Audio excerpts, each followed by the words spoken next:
हमारे गुरु जी कहते हैं कि परमात्मा के चरणों में विलीन हो जाना ही मनुष्य जीवन का परम कर्तव्य है। और वो भी किस परमात्मा? अब अंधों की भांति, अंधों के समान, अब किसी अंधे के सामने आप हाइलोजन जला करके प्रकाश करो तो क्या उसे दिखाई देगा क्या? लेकिन अगर कोई थोड़ी भी नेत्र वाला हो, थोड़े भी ज्योति वाला हो, तो थोड़ी भी प्रकाश अगर हो जावे तो अपने मार्ग को पकड़ लेता है। इसलिए सच्चिदानंद रूपाय विश्वोत्पत्त्यादि हेतवे, परमात्मा का क्या कार्य है? बाप यह अहंकार करता है कि हम अपने परिवार का भरण पोषण करते हैं। अरे नहीं नहीं, भगवान अगर थोड़ी भी कृपा नहीं करते तो याद रखना एक पल जीवित जीवन जीना मुश्किल हो जाता है हमारा। अभी 2 साल पूर्व कोरोना काल में हम सब ने यह सीखा, बेटा अपने बाप को लेने के लिए स्वीकार कर देता था महाराज। बाप अपने बेटे से दूर रहता था, एक ही घर में दोनों रहते थे, लेकिन महाराज क्वारंटाइन होकर के रहते थे।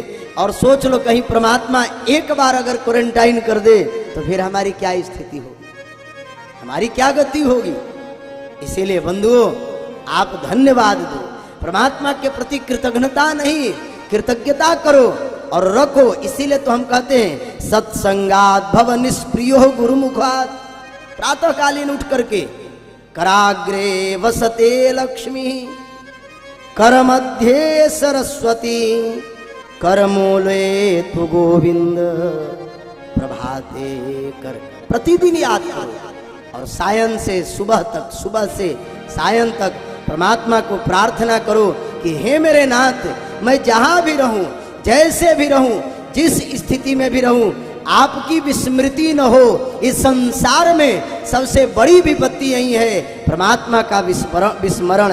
विपदो नैव विपदः, संपदो नैव संपदः, विपदो विस्मरणम विष्णु, संपदो नारायण स्मृति। परमात्मा तो अपने सहस्त्र भुजाओं को खोल करके देने के लिए तैयार हैं, हम 2 हाथ से भी नहीं लेते हैं। थोड़े में ही महाराज हम उतराते चलते रहते हैं, गिरते चलते रहते हैं। इसलिए बंधुओं, ये श्लोक भगवान के स्वरूप में अपने आप को निमग्न कर दो। जैसे जुगनिया जैसे जुगनू चंद्रमा की शरद पूर्णिमा के रात्रि में अपने प्रकाश को विलीन कर लेती है, जैसे टिमटिमाते हुए तारे सूर्य के प्रकाश में विलीन हो जाते हैं, उसी प्रकार से मानव जीव परमात्मा के चरणों में विलीन हो जाए। यही मनुष्य जीवन का अंतिम उद्देश्य है। इस संसार में रहते हुए हम परमात्मा को प्राप्त कर लें तो परमात्मा हमारे कल्याण के लिए सदैव तत्पर हैं और वह भगवान हमारा कल्याण करते हैं। यही हमारे जीवन का सार तत्व है और यही भागवत महापुराण के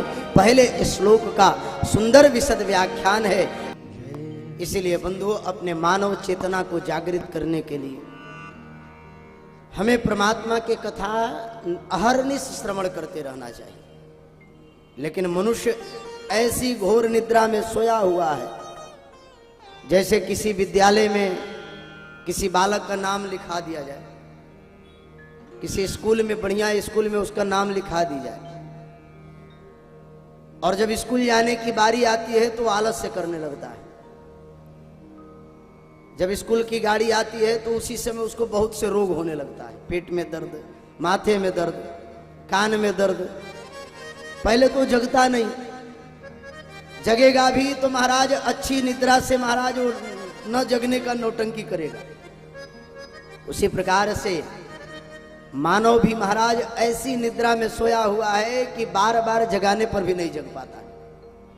अच्छा, विडंबना तो तब है सोते हुए हो तो जगाने में कोई ज्यादा दिक्कत नहीं है, लेकिन अगर जागते हुए सो रहा हो तो जगाना महाराज फिर हाथी के चिंगाड़ भी जगा नहीं पाएगी। जो जागते हुए सोने की नौटंकी करता हो उसे जगाना महाराज बड़ी कठिन है। जो सोते हुए जाग रहा हो, मनुष्य भी उसी स्थिति में है। मनुष्य भी जागते हुए, ये सोते हुए जाग रहा है, जगा हुआ है लेकिन सोने की नौटंकी कर रहा है। इसीलिए बंधुओं, अपने चित्त को पहचानो। कली के प्रभाव के कारण मनुष्य की चित्तवृत्तियां ही सो गई है, जिसको पहचानना चाहिए, जिसमें हमारी निमग्नता होनी चाहिए, जिसमें हमें लगाव होना चाहिए। हम उसके ओर आकर्षित नहीं होते हैं, संसार के चाक चौबंद में ही महाराज हम आसक्त होते हैं।